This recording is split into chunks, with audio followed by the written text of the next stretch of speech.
Hello, my dear friend, and welcome to your sleep story.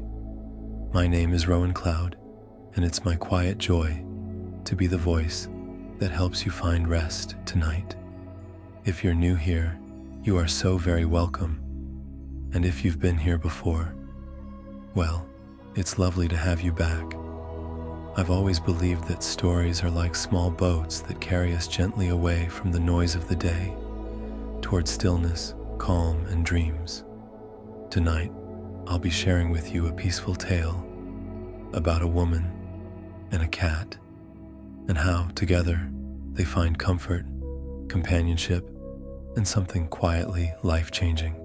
It's a gentle story, meant to soothe your mind, warm your heart, and help you drift into restful, nourishing sleep. Now, let's take a moment to prepare our minds and bodies for rest. We'll start with a short relaxation session before the story begins. You don't need to do anything but listen and breathe. 10. Let yourself sink into the bed or sofa, or wherever you're resting tonight. Let the earth hold you. Trust its quiet strength beneath you. 9. Notice your breath, not trying to change it, just noticing. Let your shoulders soften, your jaw loosen, and your hands grow heavy and warm. 8. Breathe in through your nose and out through your mouth. Feel your belly rise and fall, gently. 7. If your thoughts wander, that's okay. Let them drift past like birds across a quiet sky. You are here now, safe. 6. With each breath, let go just a little more. Maybe your legs feel heavier, or your arms sink a little deeper into the blankets. That's good. 5. You did your best today. Whatever happened is already behind you, and whatever's ahead will wait. You deserve this time. 4. Imagine a little candle flickering gently in a quiet room, its warm glow wrapping around you like a soft shawl. 3. Now, let your mind begin to drift. Imagine a small village, nestled by the sea, and in that village, a cobblestone path, and at the end of the path, a little blue door, behind which our story begins.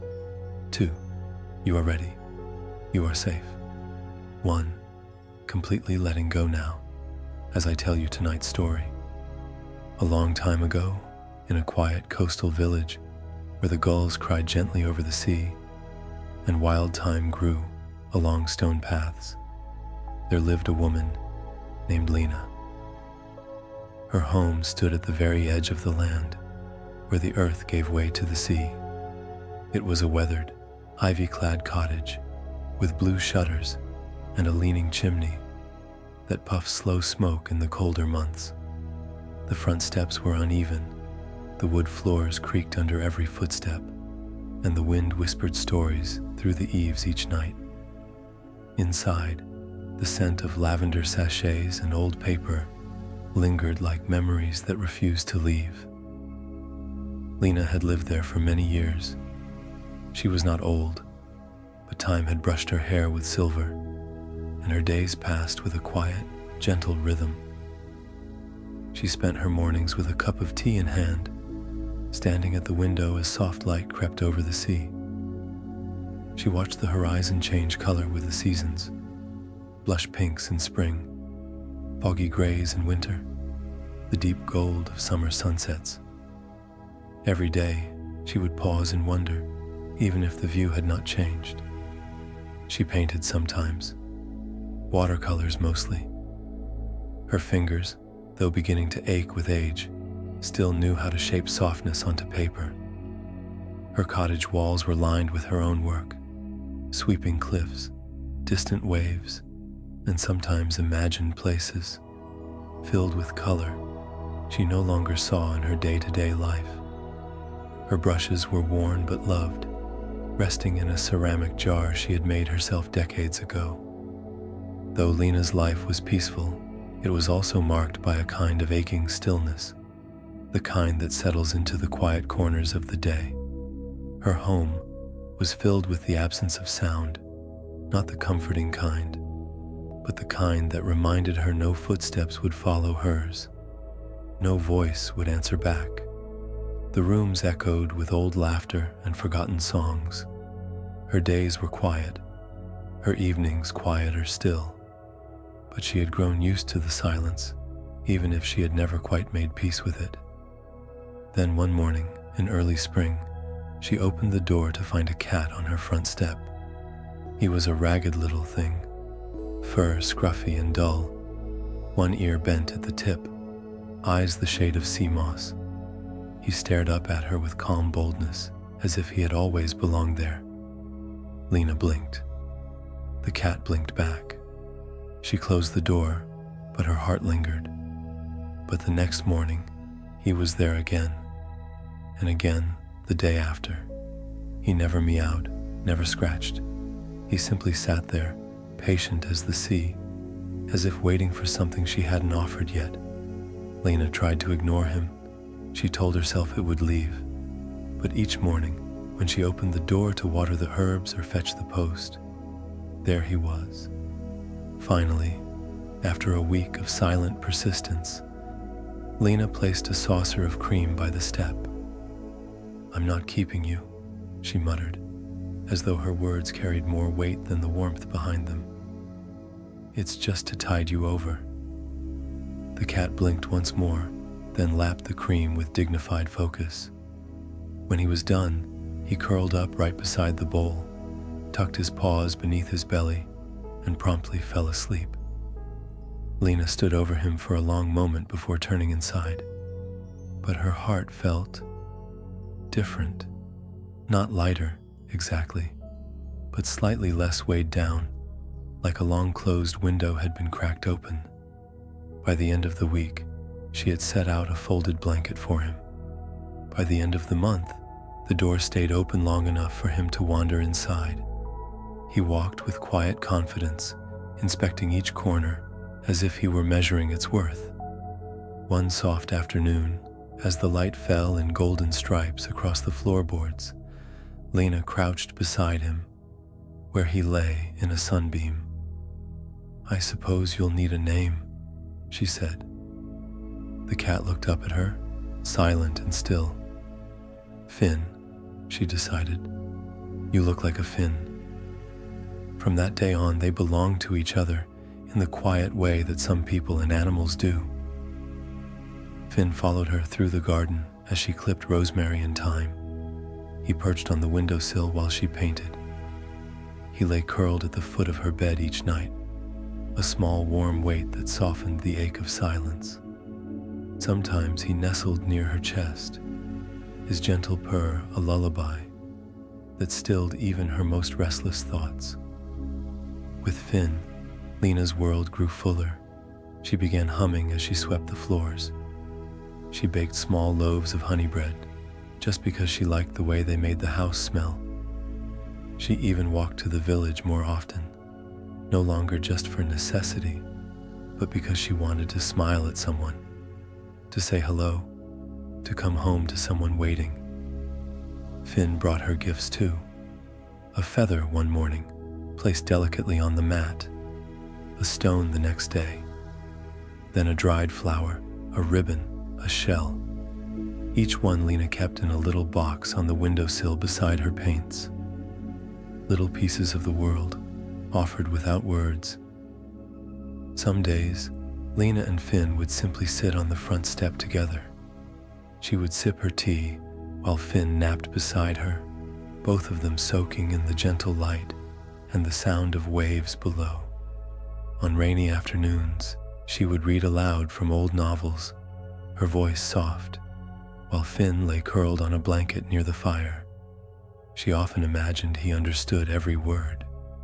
In the evenings, as the world outside dimmed, Lena would sometimes light a single candle and write quietly in a small journal by the hearth. She wrote memories of childhood picnics, of holding her father's hand while crossing the market square, of the one time she danced in the rain and felt utterly free. Finn would lie nearby, and Lena would occasionally reach out to stroke his fur between sentences. The seasons turned. Summer rolled into autumn, and the ivy on the cottage walls turned crimson. Wind carried the scent of apples and rain. Inside, Lena knitted a small woolen mat for Finn and placed it beside the fire. He ignored it, of course, in favor of curling directly in her lap. She didn't mind. The comfort of his warmth and the soft vibration of his purrs were better than any blanket. Sometimes at night, as the wind howled outside and the stove crackled softly, Lena would whisper to him. "I thought I would be alone forever," she said once. "But then you came. You're only a cat, I know, but it doesn't feel that way. It feels like something found me, like a missing piece I didn't know I was looking for." Finn didn't reply. He simply purred, and it was enough. Winter came gently that year. The snow fell quietly, layering the cliffs in white. Lena stayed indoors, wrapped in blankets, her hands around warm cups of tea. Finn grew a thicker coat and stayed close, often napping on the windowsill or resting on the arm of her chair. He would watch the snowflakes with dreamy eyes, as if remembering something from long ago. There was a peace to their days now, a rhythm, not rushed. She painted more, sometimes only finishing a corner of a page in an afternoon. Other times she sat by the fire and told Finn stories of her youth, her travels, the time she had once performed in a tiny village square, with a fiddle and 3 stubborn songs. He listened with his eyes half-lidded, tail flicking slowly.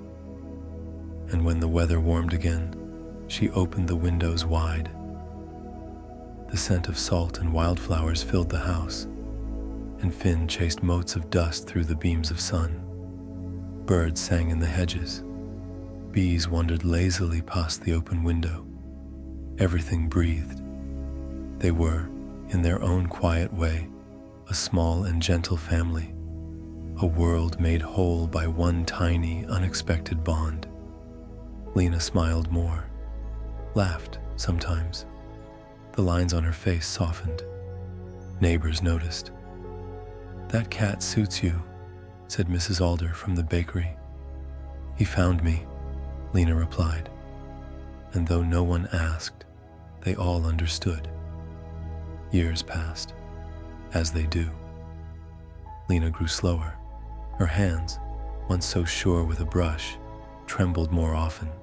Her steps were smaller, but still she painted, still she baked, still she whispered stories to Finn as the fire glowed. And Finn, he never left her side. One summer evening, when the sky was painted in lavender and rose, Lena took Finn down to the beach. She had not done so in many years. She carried a little blanket and sat on the sand while Finn explored nearby tide pools, sniffing at shells and pawing at driftwood. She laughed, truly laughed, as he leapt at a crab and leapt back, startled. It was a perfect day, one she quietly tucked into her heart. Finn aged too, though more gracefully. His fur grew softer, his movements more deliberate. He stayed even closer to her side, as if he knew the clock had slowed for them both. And then, one evening, as the sun melted into the sea and bathed the cottage in a final breath of golden light, Lena sat in her favorite chair beside the fire. Finn curled in her lap. She stroked his fur, once, twice, smiled, and closed her eyes. She did not open them again. When the neighbors found her the next morning, she looked like she was sleeping, peaceful, whole. And Finn was there, still and steady, resting quietly across her lap. They say he stayed there for a long time. That he knew. What became of Finn after that, no one knows exactly. Some say he disappeared into the cliffs. Others believe he went to live with the widow in the red cottage down the lane. But a few say that sometimes when the sea mist hangs low and the wind is very quiet, you can see a small green-eyed cat, sitting on the windowsill of Lena's house, waiting, watching, guarding the home where he and the woman who named him Finn had found each other. And in the silence of that old ivy-wrapped cottage, there remains something warm, something lasting, the gentle imprint of two souls who found comfort in the quiet, in the rhythm of days, in the simple magic of companionship. And there it lingers still, a memory in the wood grain, a purr in the walls, a story softly told to those who know how to listen.